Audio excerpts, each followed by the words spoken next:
I'm not okay with being just another normal person. When I was a teenager, that's all I wanted. I didn't want to have a weird dad who would say weird things to my friends and ask me weird questions about the afterlife and things like that. I just wanted to be a normal teenager and have boyfriends and go to parties. And as I've gotten older, being normal isn't all that great. Because if I have a look around me at most of the people in the world and most of what normal behavior looks like, I don't want to be like that. It's absolutely not a reflection of an ideal version of myself. How people act, what people do, what people say, what people believe, and what people think can be seen in the reality of this world. This world is a fucked up place. Things happen here that no one wants to go through. No one wants their children to go through. But there are billions of living beings who go through these things every day. And that's what normal has created. It doesn't mean that normal is bad. Normal is simply the thing that everyone is doing, the way that everyone is doing things, the way that everyone is believing, the way that everyone is participating in the world. The normal is the average type of human behavior, nature, and action.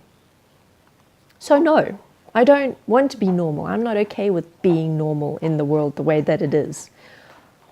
I am 100% not okay with it. And this fights against this innate desire within us to fit in, to be the same as everyone around us, to be accepted, to not be rejected. But if we really look a little bit deeper at this, it's not really about what other people think about us, how other people see us, and whether other people accept or reject us. Because all of those things we internalize into ourselves. If someone judges us, we turn that judgment into a self-judgment. We believe that judgment that they have now passed down onto us. And we make it real. We make it who we are. We use it to validate our other self-judgments. So what would happen if we didn't really react in that way, if we didn't fear what other people would think of us, if we didn't fear being judged, if we were simply who we are and okay with who we are because we know that we're being the best version of ourselves, we know that we're living the best way that we can, I think that things would be a little bit different. That there'd be a lot more people in the world to admire, and that we'd actually be able to admire ourselves. I'm getting to a point in my life where I'm tired of being scared all the time of what will people think, of what if I fail, of what if I look like a fool. You know what? If normal people think that I'm a fool, I'm really okay with that, because the average normal person is okay with some horrific things. And I don't really need to hold any stock in what they are okay or not okay with. I don't need to internalize that. Now, obviously, I'm not saying that every person is an evil bastard, although every person is an evil bastard. And I'm not saying that people are okay with things like torture and abuse and neglect and all of those things. Although some people are okay with those things, and I'm not okay with that either.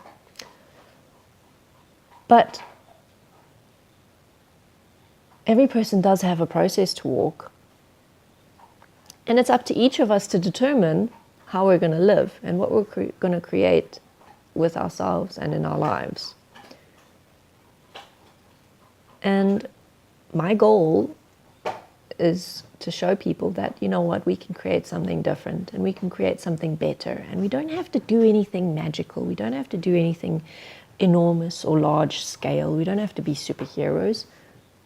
We just have to be ourselves and continue to make ourselves better, continue to participate in the world around us better, continue to treat other people around us better, and treat animals better, and to treat ourselves better. And that it's okay to not be normal. It's okay to not judge ourselves. It's okay to forgive ourselves.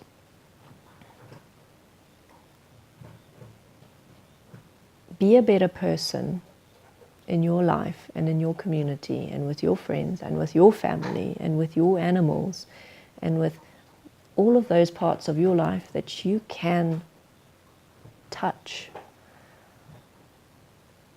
Be an example. Because examples are the things that we learn from. Doesn't matter that, or it doesn't mean that people are going to learn these life lessons immediately. Interestingly enough, most of us need to get to a pretty low place in ourselves before we realize that we need to change. So things might get worse for a lot of people before they decide to make them better. And each of us can create ourselves in an extraordinary way. We can create ourselves in a way where we are worthy of this gift of life, where we are truly honoring ourselves and each other and the whole world around us with every thought we have, every word we speak, and everything we do. And sure, that's an idealistic kind of vision. It's a very long-term goal, and maybe I won't ever see that in my lifetime. That doesn't mean that I'm going to stop trying to create it. So it's okay to be different, and it's okay to be extraordinary, because it's those people who are extraordinary who make a difference. And whether you're making a difference in the life of one being or 1 million, well, what does that matter? In truth, the difference is within each of us, in what we create and who we create ourselves to be. So, who are you going to create yourself to be? And what principles do you want to honor in your life?